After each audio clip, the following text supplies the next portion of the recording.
Unfortunately, Dr. Alan J. Singleton, who is 92 years young, was unable to attend this evening's event. His award reads as follows. As a U.S.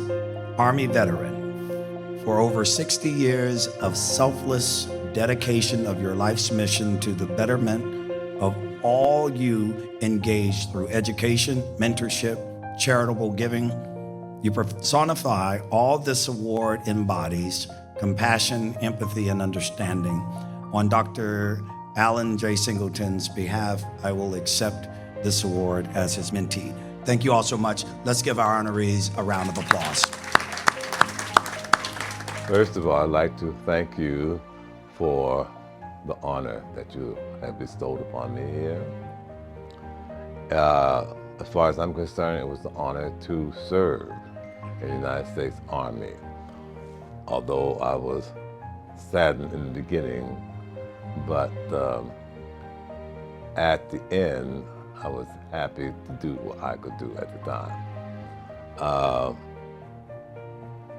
At the time that I was scheduled for discharge, I was perplexed as to whether or not I should extend my time or leave.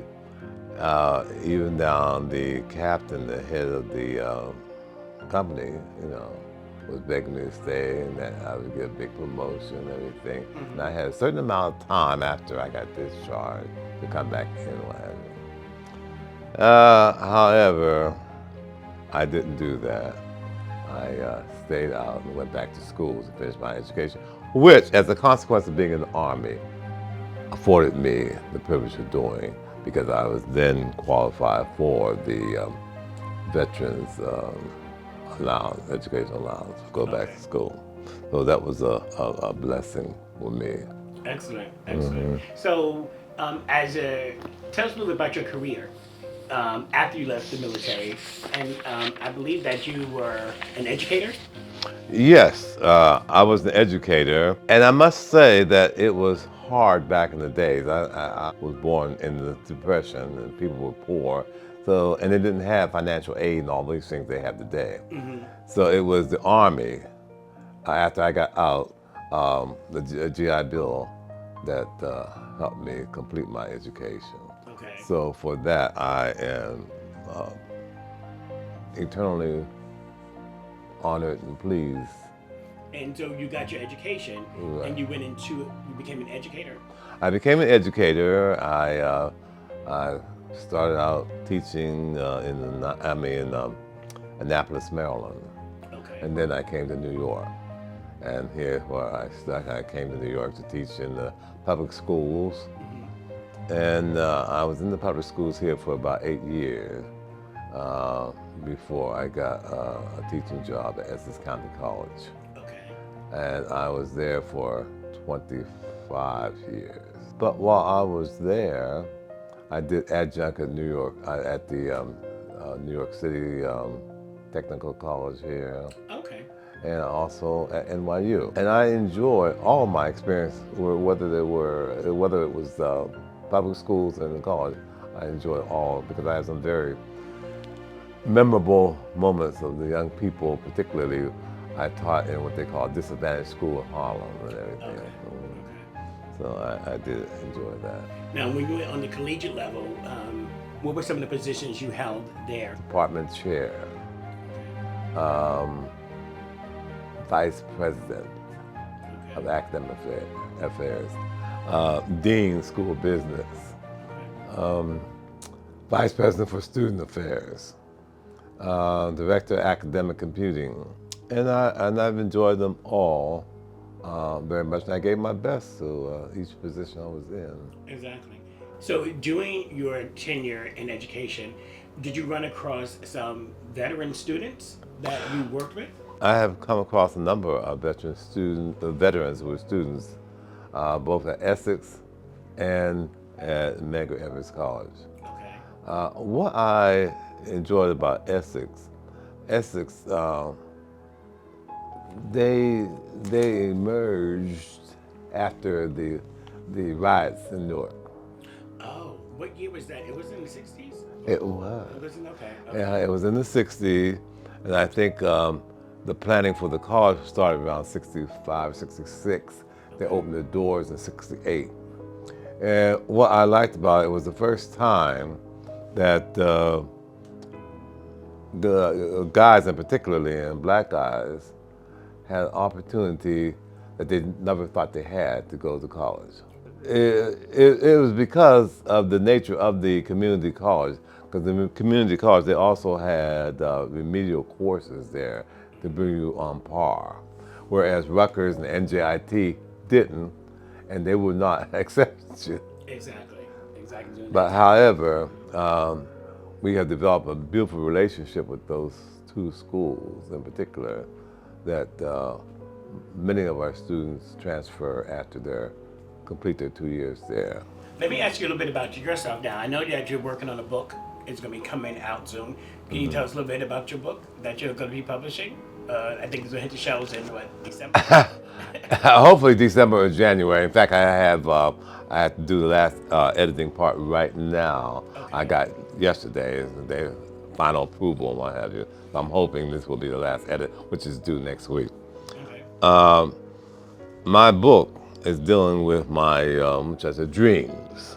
Okay. And it's titled Making Dreams Reality, The Dreamer. Okay.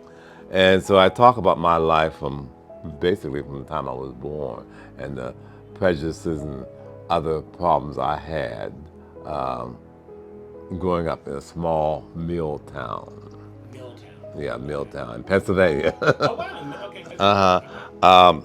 I grew up in McKeesport, Pennsylvania, which is right outside Pittsburgh, about 17 miles outside Pittsburgh. And in McKeesport, it had a population at that time of 60,000 people. And we had 2 mills there in McKeesport.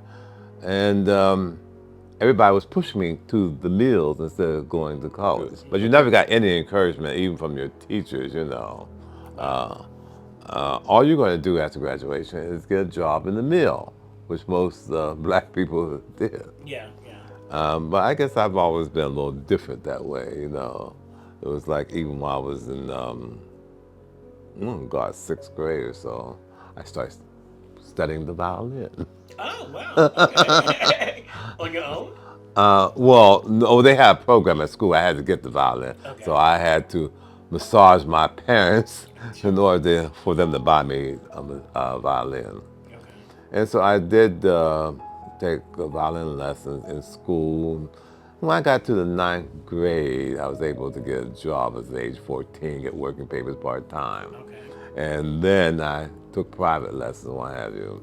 And I was the only, when I became a sophomore, I was accepted into the senior orchestra of the high school. Oh, nice. And I was the only black one there. Wow. Okay, so you were good enough to get into the orchestra. Which is Right. amazing. But there weren't that many blacks in my high school. And, I mean, we had about almost 800 students, or was it 800 students in my graduating class. Okay. And of the 800 plus students, there were only like 12 blacks. So we were like the only one in all your classes, except for maybe Jim, might be another black guy in gym class. Okay. So you persevered through that. So your book, what motivated you to want to write this book at this time in your life? I have always thought about it. And I would start it and then put it aside. Okay. And then start it up again and put it aside. And this time I said, I'm going to do it this time. However, it took me over a year to do it. And a couple of friends of mine kept prodding me too, you know, pushing me. And so I'm glad they did. Well, I'm excited about that. And you said it's going to come out when? I'm saying February. February. Okay. And I will be sure to let you know Absolutely. when I find out the date of it, you know. Okay. Well, I congratulate you again. We recognize you because we know you've done so much over the years, and I know we don't have enough time to sit here and go through all the things you've done, but we do recognize that you are a veteran and that you are a great humanitarian throughout the years, and I know your book talks about that, I'm sure. Yes. And looking forward to Yeah. reading about that. Yeah. Okay? Right. Well, thank you very much, Dr. Singleton, for all that you've done for veterans and working with veterans and educating the population and serving to serve others. Our country, You know? yes. I appreciate that. Thank you so much. You're welcome.